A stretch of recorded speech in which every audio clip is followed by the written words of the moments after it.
223 On emerging from the attainment, 287 He sees that the in-breaths and out-breaths have the physical body and the mind as their origin, and that just as, when a blacksmith's bellows are being blown, the wind moves owing to the bag and to the man's appropriate effort, so too, in-breaths and out-breaths are due to the body and the mind. Next, he defines the in-breaths and out-breaths and the body as materiality, and the consciousness and the states associated with the consciousness as the immaterial mind. This is in brief, CFMAI 249, but the details will be explained later in the defining of mentality materiality, 18.3 f. 224 Having defined mentality materiality in this way, he seeks its condition. With search he finds it, and so overcomes his doubts about the way of mentality materiality's occurrence in the three divisions of time, ch 19. His doubts being overcome, he attributes the three characteristics beginning with that of suffering to mentality and materiality, comprehending them by groups, xx.2 f. He abandons the 10 imperfections of insight beginning with illumination, which arise in the first stages of the contemplation of rise and fall, xx.105 f, and he defines as the path the knowledge of the way that is free from these imperfections, xx.126 f. He reaches contemplation of dissolution by abandoning attention to arising.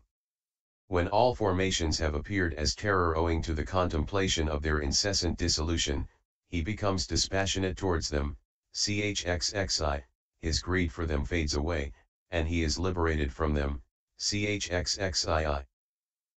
After he has thus reached the Four Noble Paths in due succession and has become established in the fruition of arahantship, he at last attains to the 19 kinds of reviewing knowledge, xxii.19 f, and he becomes fit to receive the highest gifts from the world with its deities. 225 At this point his development of concentration through mindfulness of breathing, beginning with counting and ending with looking back, 189, is completed. This is the commentary on the first tetrad in all aspects.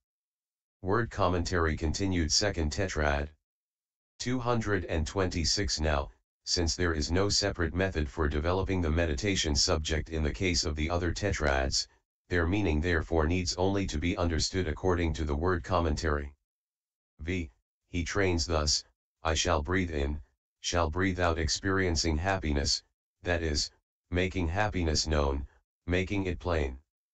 Herein, the happiness is experienced in two ways, a. with the object, and b. with non-confusion. 63. 227, a. How is the happiness experienced with the object? He attains the two jhanas in which happiness is present. At the time when he has actually entered upon them, the happiness is experienced with the object owing to the obtaining of the jhana, because of the experiencing of the object. b.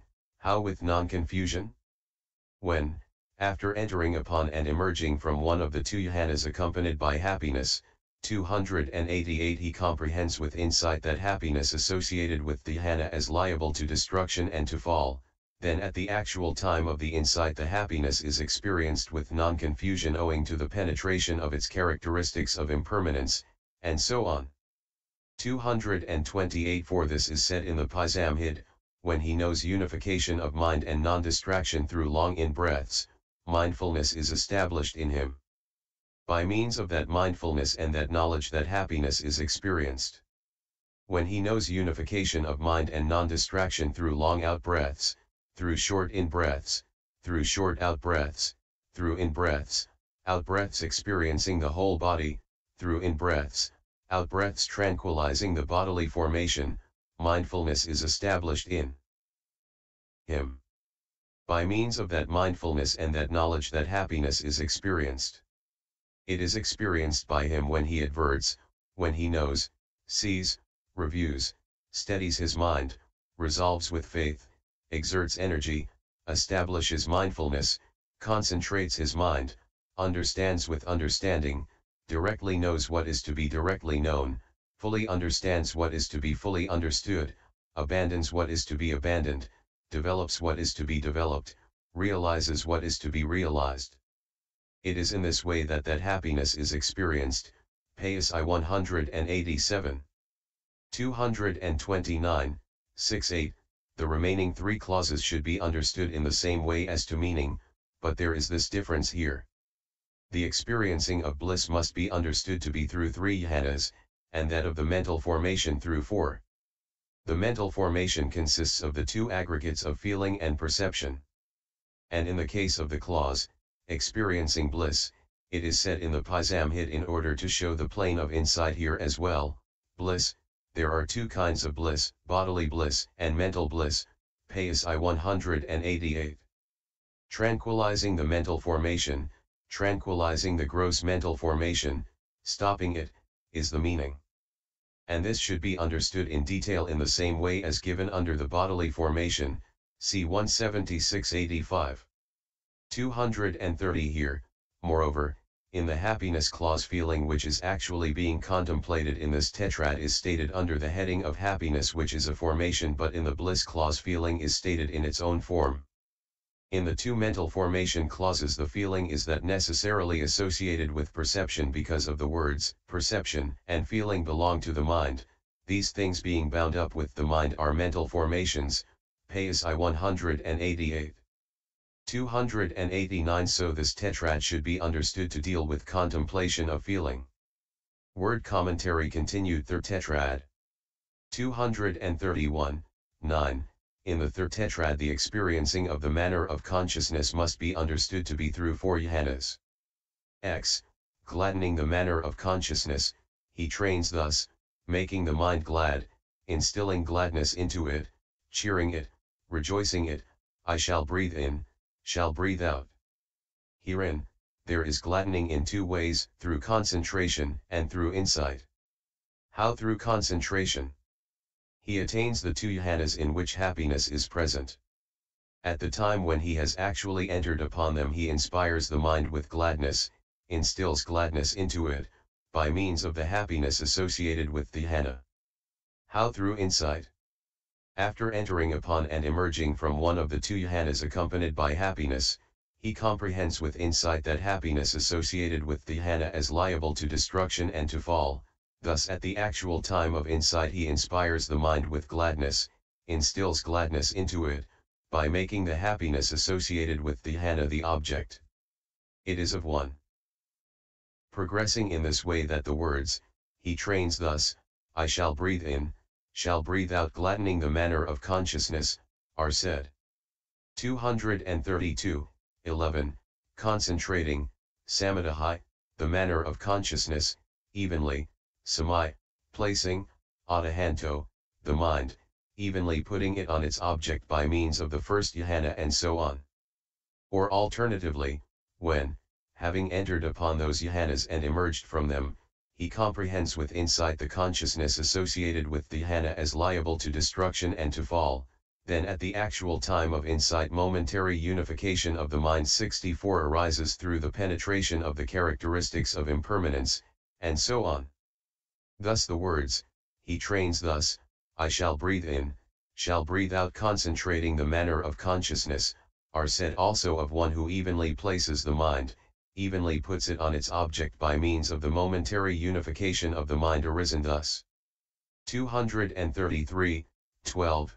Liberating the manner of consciousness, he both breathes in and breathes out, liberating, the mind from the hindrances by means of the first jhana, from applied and sustained thought by means of the second, from happiness by means of the third, from pleasure and pain by means of the fourth.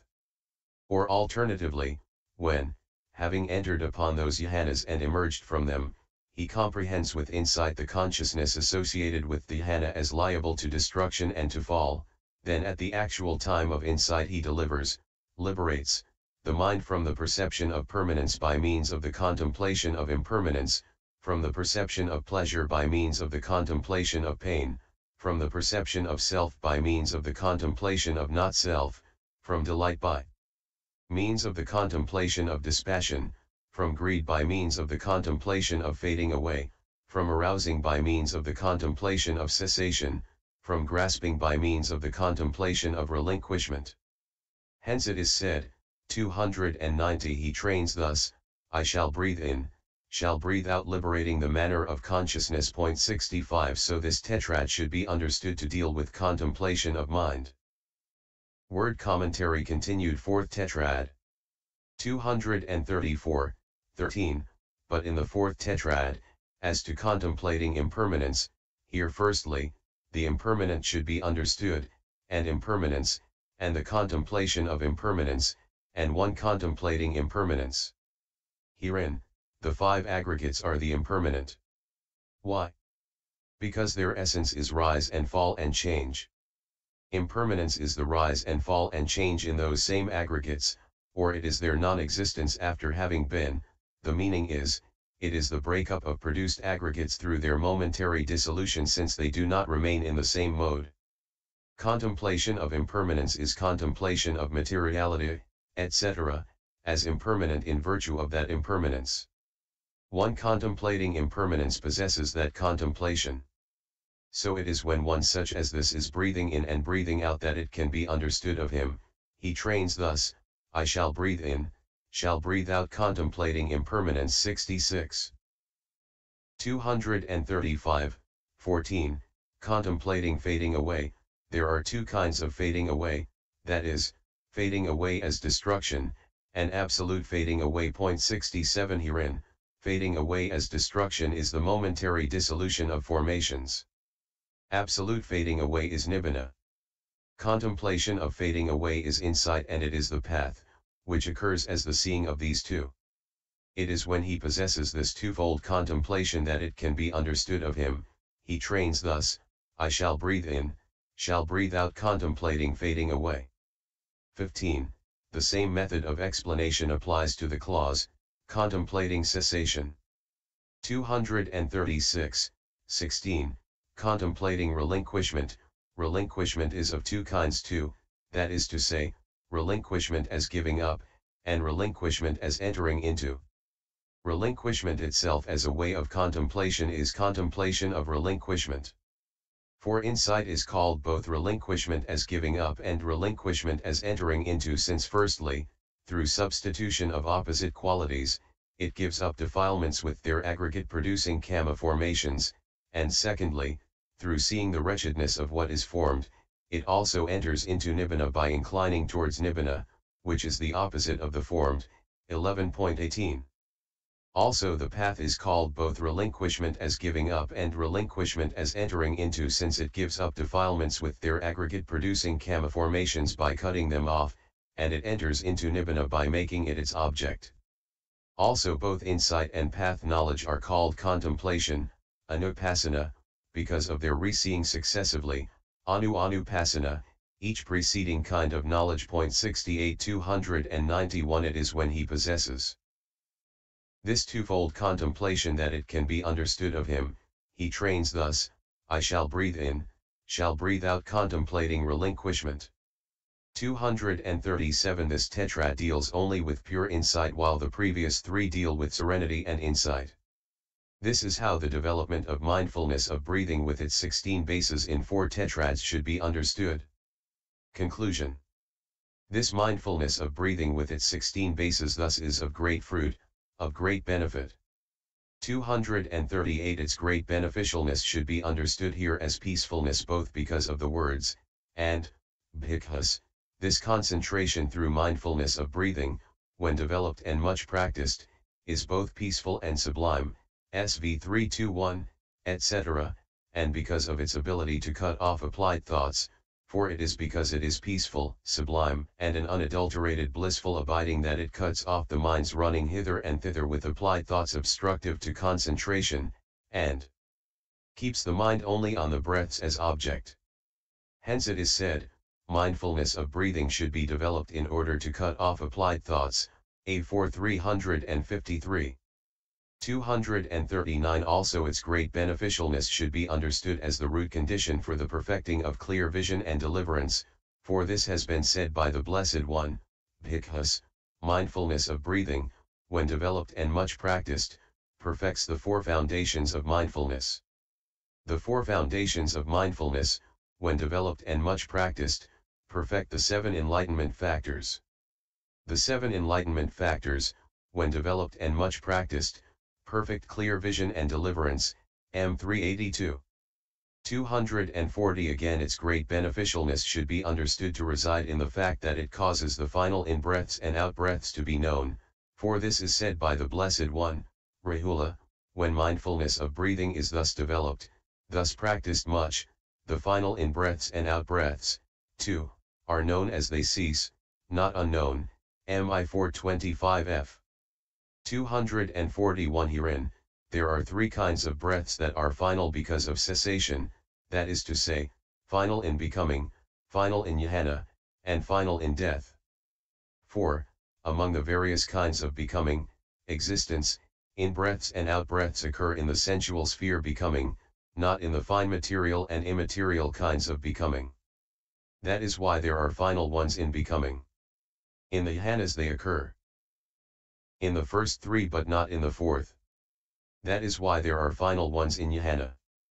Those that arise along with the 16th consciousness preceding the death consciousness 292 cease together with the death consciousness. They are called final in death. It is these last that are meant here by final. 242 When a bhikkhu has devoted himself to this meditation subject, it seems, if he adverts, at the moment of arising of the 16th consciousness before the death consciousness, to their arising, then their arising is evident to him, if he adverts to their presence, then their presence is evident to him, if he adverts to their dissolution, then their dissolution is evident to him, and it is so because he has thoroughly discerned in-breaths and out-breaths as object. 243 When a bhikkhu has attained arahantship by developing some other meditation subject than this one, he may be able to define his life term or not. But when he has reached arahantship by developing this mindfulness of breathing with its 16 bases, he can always define his life term. He knows, my vital formations will continue now for so long and no more. Automatically he performs all the functions of attending to the body, dressing and robing, etc., after which he closes his eyes, like the elder Tissa who lived at the Kopabita monastery, like the elder Maha Tissa who lived at the Mahakaranjaya monastery, like the elder Tissa the alms food eater in the kingdom of Devaputta, like the elders who were brothers and lived at the Siddhalapabita monastery. 244 Here is one story as an illustration. After reciting the Padamokha, it seems, on the Aposatha day of the full moon, one of the two elders who were brothers went to his own dwelling place surrounded by the community of bhikkhus. As he stood on the walk looking at the moonlight he calculated his own vital formations, and he said to the community of bhikkhus, in what way have you seen bhikkhus attaining nibbana up till now? Some answered, till now we have seen them attain nibbana sitting in their seats. Others answered, we have seen them sitting cross-legged in the air. The elder said, I shall now show you one attaining nibbana while walking. He then drew a line on the walk, saying, I shall go from this end of the walk to the other end and return, when I reach this line I shall attain nibbana. So saying, he stepped onto the walk and went to the far end. On his return he attained nibbana in the same moment in which he stepped on the line. 293. So let a man, if he is wise, untiringly devote his days to mindfulness of breathing, which rewards him always in these ways. This is the section dealing with mindfulness of breathing in the detailed explanation. 10. Recollection of peace.